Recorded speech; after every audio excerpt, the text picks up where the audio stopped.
Drew McIntyre is going to end Bronson Reed's career, and WWE is going to air it live and call it justice. What Reed did backstage wasn't just another attack, it was suicide by Scottish Warrior, and the absolute carnage that's about to be unleashed will make everything we've seen from Reed look like child's play. WWE just gave Drew McIntyre the green light to commit legal murder on television, and the sickest part, they're going to market it to children. If you think I'm overreacting, you don't know Drew McIntyre's dark side, and you're about to witness why attacking the Scottish psychopath is the last mistake Bronson Reed will ever make. What's coming isn't wrestling, it's an execution, and I'm about to prove why WWE should be ashamed of what they're about to unleash. But before I expose exactly why Bronson Reed just signed his own death warrant and reveal the disturbing history that proves McIntyre is going to cross every line imaginable, you need to hit that subscribe button on Ring Rumble 1 and turn notifications on right now. Because what's about to happen between these two men is going to rewrite the rulebook on wrestling violence, and if you miss a single second, you'll regret it for years. Subscribe now because this isn't just a feud, it's the beginning of the most dangerous period in modern WWE history. Here's what they're not showing you on WWE's highlight packages. Here's what they're hiding from the casual fans who think this is just another backstage brawl. Bronson Reed didn't just attack Drew McIntyre, he attacked him in the one place that guarantees the most brutal retaliation possible. SmackDown. Backstage interview area. Drew McIntyre standing with Kayla Braxton, discussing his path back to the World Championship. He's calm, he's focused, he's talking about earning opportunities, about proving himself, about doing things the right way. Classic babyface interview that sets up future programs. And then the lights went out. Not a power failure. Not a technical glitch. Bronson Reed had someone cut the lights to maximize the surprise of his attack. That's premeditation. That's planning. That's Reed admitting he couldn't beat McIntyre in a fair fight, so he had to resort to cowardice. When the lights came back on, we're talking maybe 5 seconds of darkness, Drew McIntyre was face down on the concrete floor, and Bronson Reed was standing over him with a steel pipe. Not a kendo stick, not a chair, a legitimate steel pipe that had no business being in that backstage area. Where did Reed get it? Who helped him? WHO and WWE management signed off on this. These are questions that nobody is asking, but they should be, because this attack had fingerprints all over it.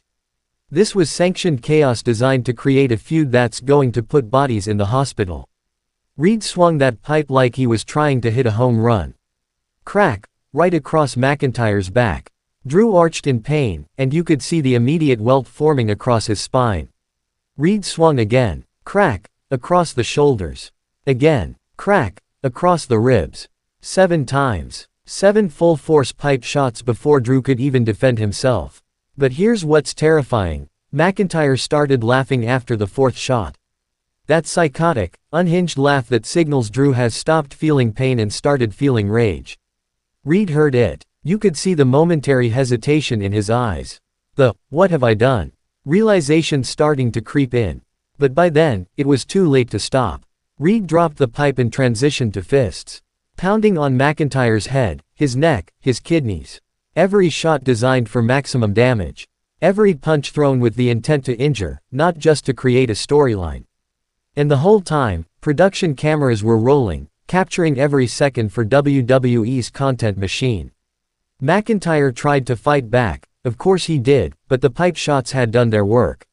His movements were sluggish, his defense was compromised, wasn't finished. He pulled McIntyre from the wreckage and delivered 3 tsunamis on the concrete floor. 3. On concrete. Not on mats. Not in a ring. On the hardest surface in that building.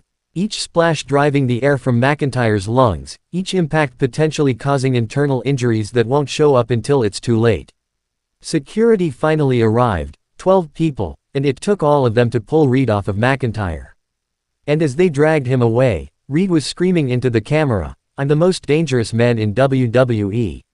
Nobody is safe. Drew McIntyre is just the beginning."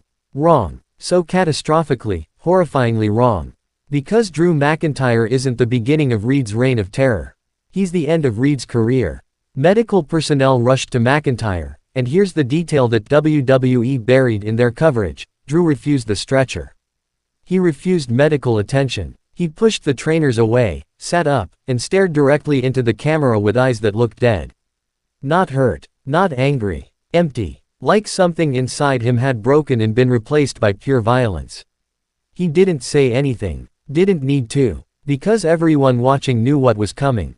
Everyone understood that Bronson Reed had just awakened something in Drew McIntyre that should have stayed buried. Let me educate you about who Bronson Reed just went to war with, because clearly Reed didn't study his history. Drew McIntyre isn't like the other wrestlers Reed has targeted.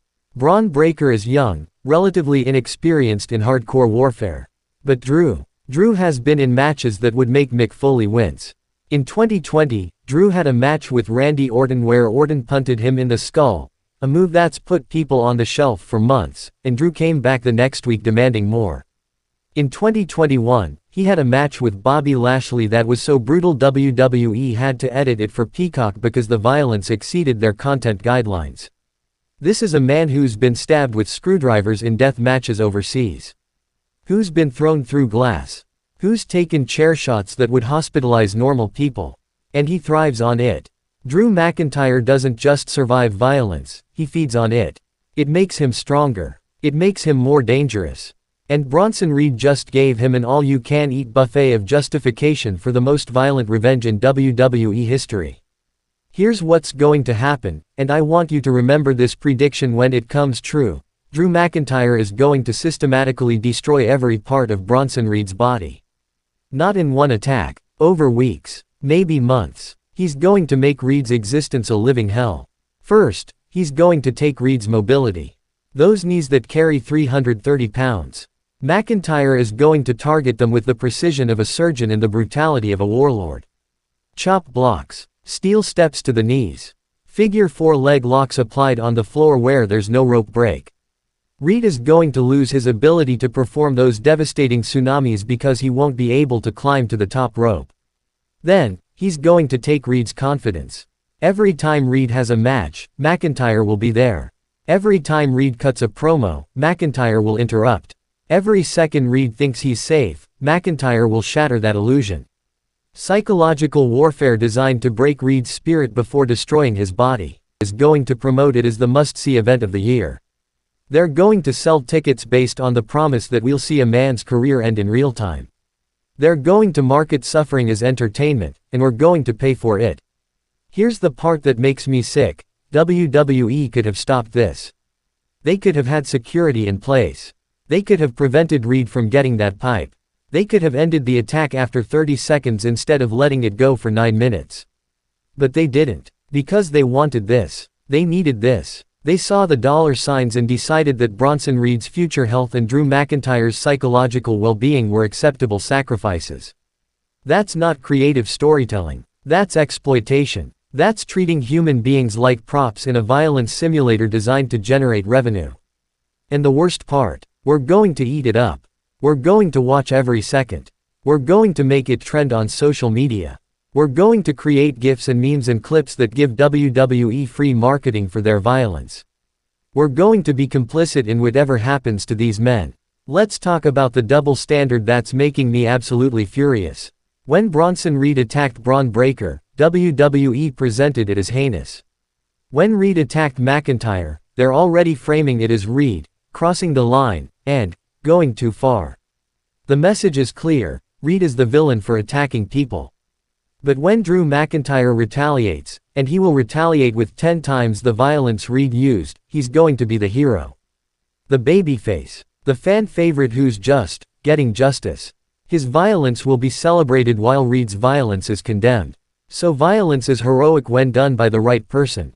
Causing permanent injury is acceptable if the victim is a heel. The hypocrisy is staggering, and it reveals everything wrong with how WWE books their content. They want us to cheer for revenge without considering the consequences. They want us to celebrate brutality without acknowledging the humanity of the people involved. They want our money without our critical thinking. Here's a fact that WWE is praying you don't figure out. Both men are going to get hurt in this feud.